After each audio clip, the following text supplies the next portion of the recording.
Shalom saudara terkasih di dalam Tuhan, saya Sylvia. Selamat berjumpa kembali dalam Kingdom Devotion hari ini. Saudara yang dikasihi Tuhan, kita pada hari ini akan belajar mengenai kebangkitan Kristus. Kita akan bersama merenungkan firman Tuhan yang saya ambil dari 1 Korintus 15 ayat 3 dan 4. Dan renungan kita pada hari ini saya beri judul, Kebangkitan Kristus membawa kemenangan atas dosa. Mari kita baca bersama dalam 1 Korintus 15 ayat 3 dan 4. Sebab yang sangat penting telah kusampaikan kepadamu, yaitu apa yang telah kuterima sendiri, ialah bahwa Kristus telah mati karena dosa-dosa kita, sesuai dengan kitab suci. Bahwa ia telah dikuburkan, dan bahwa ia telah dibangkitkan pada hari yang ketiga, sesuai dengan kitab suci. Amin. Saudara, dalam ayat firman Tuhan ini, kita kembali diingatkan dan diyakinkan bahwa genaplah sudah apa yang tertulis dalam kitab suci, jika Kristus telah mati karena dosa-dosa kita. Dia mati untuk menebus dosa-dosa kita, dan setelah dikuburkan, dia menang atas maut. Dia dibangkitkan pada hari yang ketiga.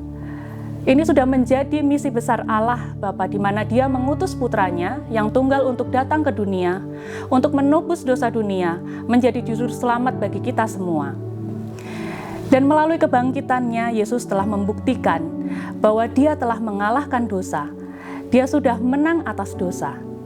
Supaya kita yang percaya juga memiliki kehidupan yang berkemenangan atas dosa.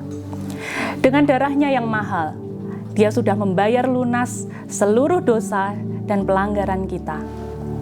Kita adalah umat pemenang. Seperti yang tertulis dalam 1 Korintus 15 ayat 57 yang berbunyi seperti ini. Tetapi syukur kepada Allah yang telah memberikan kepada kita kemenangan oleh Yesus Kristus, Tuhan kita. Saudara yang dikasihi Tuhan, sebagai umat pemenang, kebangkitan Kristus memberi spirit kebangkitan bagi hidup, jiwa, pikiran, dan kerinduan kita untuk semakin melekat dalam keintiman bersama Yesus Kristus. Kemenangan itu adalah dalam hidup kita, di mana kita percaya kepada Kristus sesuai dengan kebenaran. Dan itu akan semakin nyata jika kita memiliki hubungan yang erat dengan Kristus, di mana kuasa dosa telah dihancurkan oleh Kristus.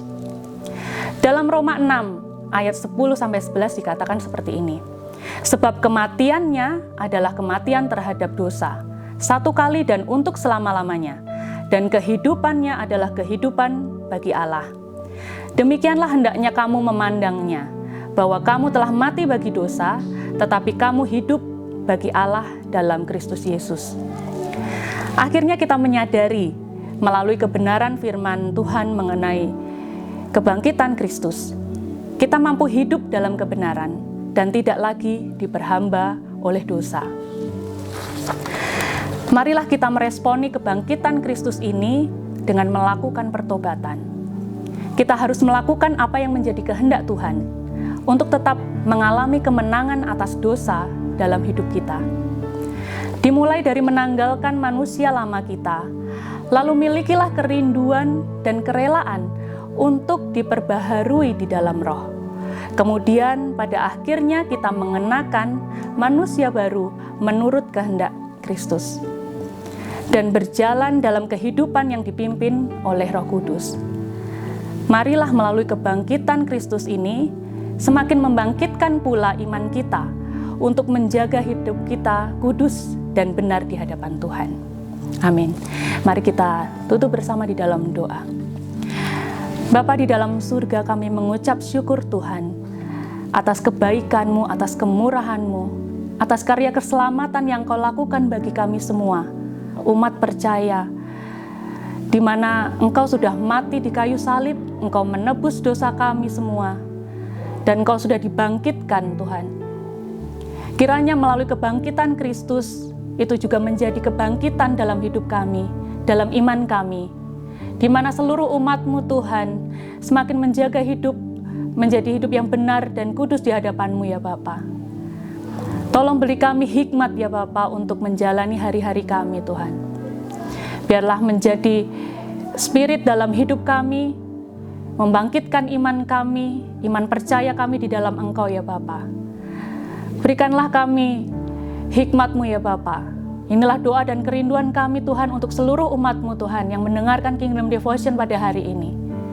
Biarlah melalui kebangkitan Kristus ini menjadi momen kami untuk semakin memperbaharui iman kami ya Bapa.